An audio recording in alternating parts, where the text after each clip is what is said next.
In order to maintain liquidity requirements, banks make overnight short-term loans back and forth to each other, amounting to $200 billion every day. Every day. Or $50.4 trillion in a year. 1% of these transactions alone would amount to almost $11 trillion a year. Since the working, middle, and small business classes have far fewer and much smaller financial transactions, the wealthy and the multinational corporations who spend a tremendous amount of money to avoid having any taxable income would have to pay proportionally their toll to exist on our economic highway.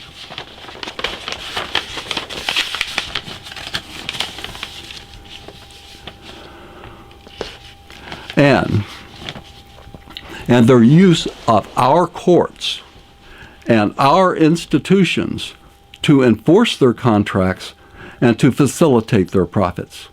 Why should so many of the largest corporations completely escape the payment of any taxes?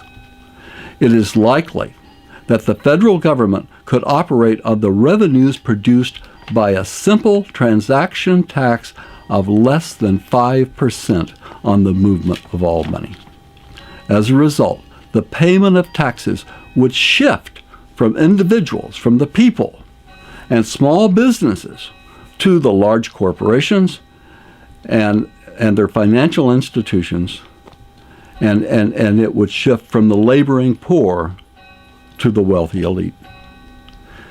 Envision the effect of a slight touch every time money moves, a tiny ka-ching in the U.S. Treasury's cash register, which in the aggregate could quickly add up to trillions of dollars every year. How nice it would be to have Congress to first decide what the people of the United States need from their government, and to then calculate what the toll tax would be to produce the revenue required to pay for it. Every year, the books could be balanced.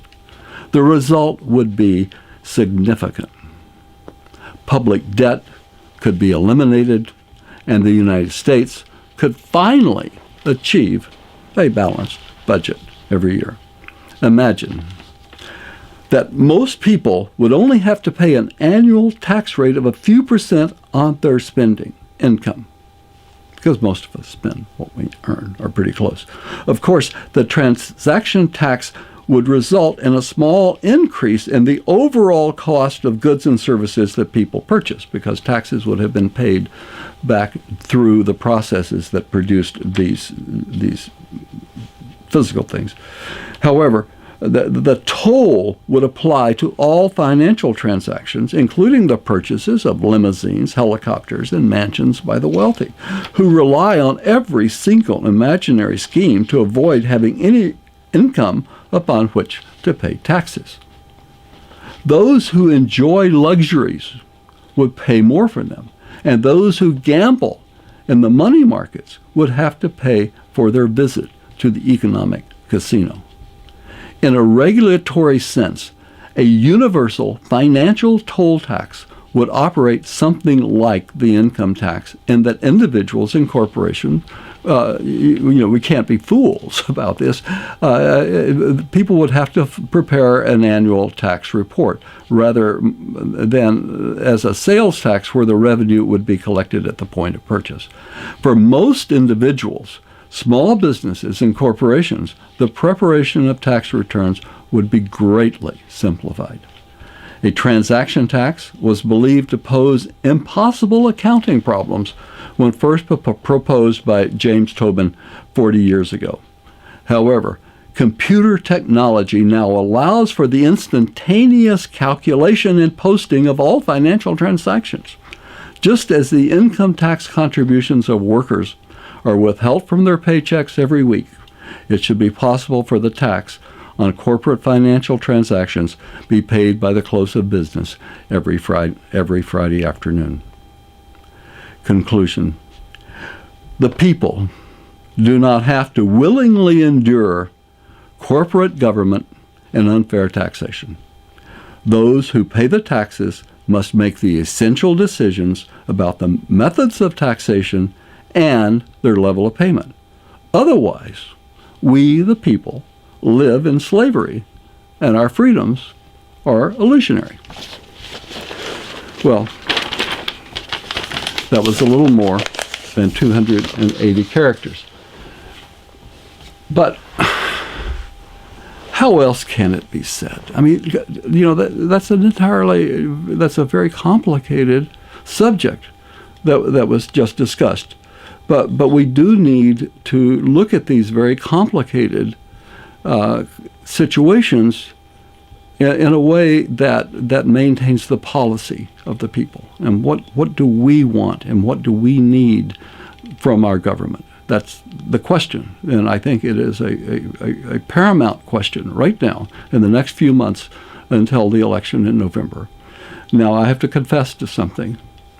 If I don't confess, Helen will tell the world. In my work yesterday to get out the vote, and actually I have to confess, the illness that failed me was ongoing yesterday, so I do have that in my defense, but I forgot to vote.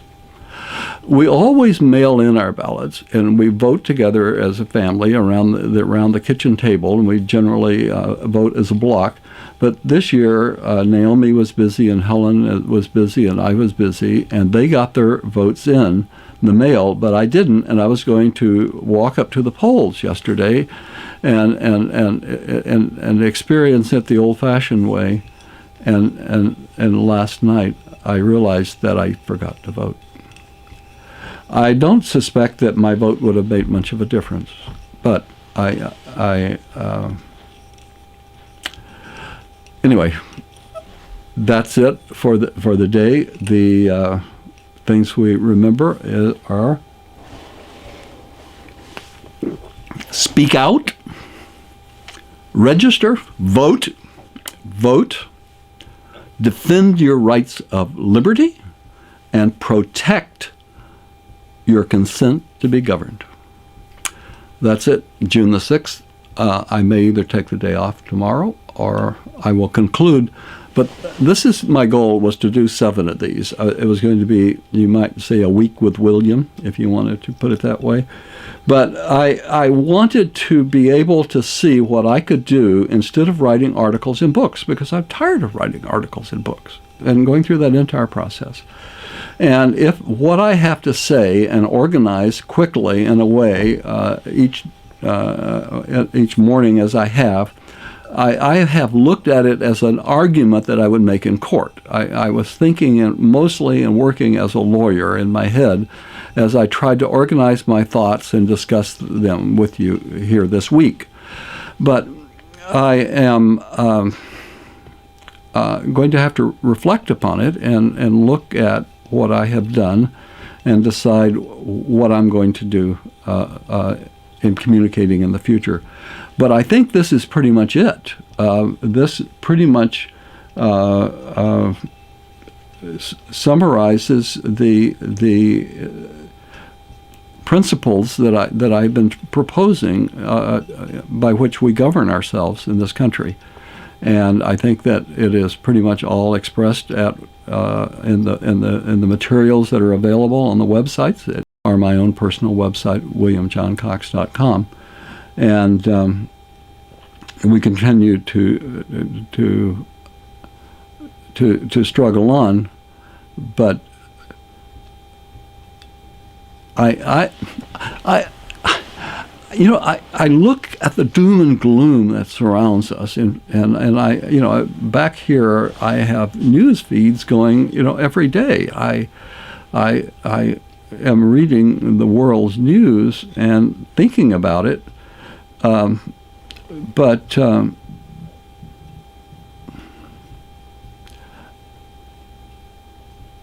I have to believe in us. If I didn't believe in us, then what on earth, would I be existing for? Because I believe in our children.